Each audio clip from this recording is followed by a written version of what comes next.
Hello दोस्तों, आज हम बात करने वाले हैं इस वीडियो में राधा रानी की शादी किससे हुई थी कृष्ण के जाने के बाद। आपका समय बर्बाद किए बिना चलिए शुरू करते हैं वीडियो को। कृष्ण जी का नाम सुनते ही सबके मन में सबसे पहले माखन चुराने वाली बात आती होगी। आप सभी लोग जानते ही होंगे हमारे कृष्ण राधा जी की रास लीला के बारे में। कृष्णा और राधा रानी का प्रेम अटूट बंधन की तरह है। वहीं कृष्ण भगवान के माखन चुराने वाले किस्से को तो आप सभी लोग जानते ही होंगे, लेकिन आज हम बात करने वाले हैं राधा जी की शादी के बारे में। बहुत से लोग राधा जी के पति का नाम अलग अलग बताते हैं। हम तो एक ही नाम से जानते थे कि राधा जी की शादी कृष्ण भगवान से हुई थी, परंतु कई लोगों का कहना है कि राधा की शादी कई जगह अलग अलग लोगों से हुई है और इसके बारे में कई पुराणों और ग्रंथों में बताया गया है। लेकिन हमने हमेशा से ही यही सुना है कि राधा रानी लक्ष्मी जी का रूप है और कृष्ण भगवान विष्णु जी का रूप है। विष्णु जी की पत्नी का नाम लक्ष्मी जी है और इसके अनुसार कृष्ण भगवान की पत्नी राधा जी ही कही जाती हैं। जब राधा जी ने पृथ्वी लोक पर आने से पहले विष्णु भगवान से कहा था कि मैं आपकी पत्नी हमेशा रहूंगी और किसी से नहीं, आपसे ही विवाह करूंगी, इसीलिए कृष्ण भगवान को राधा जी का पति कहा गया। मगर कई लोग बताते हैं कि राधा जी के पति का नाम अभिमन्यु है और कई लोग ये भी कहते हैं कि राधा जी के पति का नाम नारायण है।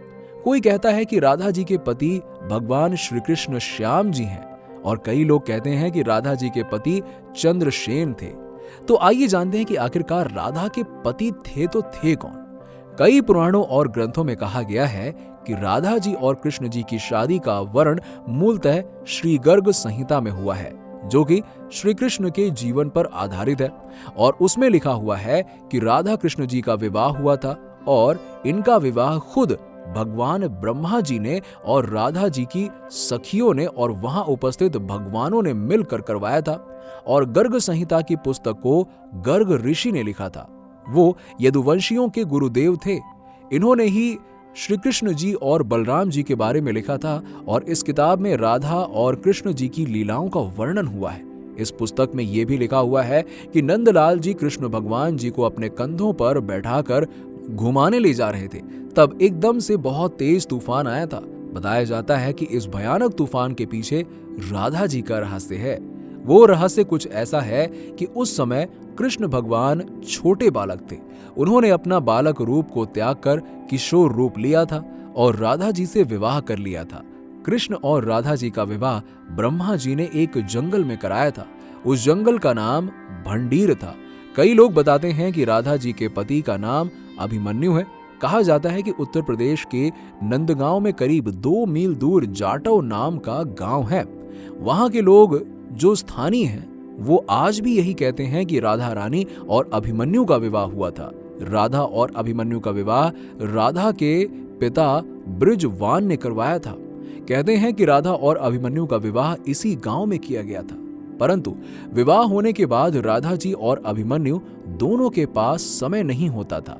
मान्यता के अनुसार अभिमन्यु अपने कार्य को संभालते थे, सारा दिन कामकाज को संभालने में लगे रहते थे और राधा जी भी अपने घर के कामकाज में लगी रहती थी। इसकी वजह से वो एक दूसरे से बात तक नहीं कर पाते थे और अभिमन्यु को लेकर यह भी कहा जाता है कि राधा के समीप जाना और उनसे बात करने में भी शर्म आती थी। आपको बता दें कि राधा जी और अभिमन्यु की कहानी इसीलिए अनदेखी नहीं की जा सकती क्योंकि आज भी जाट गांव में जटिला की हवेली है। बताया जाता है कि वहां पर अभिमन्यु और जटिलता का मंदिर बना हुआ है। वहां के स्थानीय लोग इस मंदिर को बहुत मानते हैं, सब बात करते हैं और कई लोग तो ये भी कहते हैं कि राधा जी के पति का नाम रायाण था। कहा जाता है कि यशोदा के भाई थे और राधा का विवाह इन्हीं से हुआ था और इनके साथ विवाह होने के बाद राधा जी कृष्ण की मामी बन गईं और राधा जी की इस बात का उल्लेख ब्रह्मा वैवर्त पुराण में मिलता है। कहा जाता है कि ब्रह्मा वैवर्त पुराण सबसे पुराना पुराण है जिसमें कृष्ण जी के जीवन के बारे में बताया गया है। इस पुराण के अनुसार कृष्ण भगवान की एक अलौकिक शक्ति है और उनके अलौकिक शक्ति से पूरा संसार चलता है। इन सारे पुराणों के अनुसार राधा जी के पति का नाम अलग अलग है, परंतु आप तो जानते ही हैं कि ये आज भी रहस्य बना हुआ है और ये तो भगवान खुद ही जानते हैं। तो दोस्तों, आज का वीडियो बस इतना ही। अगर हमारी वीडियो आपको अच्छी लगी हो तो इस वीडियो को लाइक करना बिल्कुल मत भूलिएगा और अपने दोस्तों के साथ में शेयर कीजिए। और इस चैनल के साथ बने रहने के लिए और ऐसी ही जानकारी प्राप्त करते रहने के लिए हमारे चैनल को सब्सक्राइब करें, बेल आइकन पर क्लिक करें, जिससे कि हमारी आने वाली वीडियो की नोटिफिकेशंस आप तक पहुंच जाए। चलिए मिलते हैं आपसे अगली वीडियो में।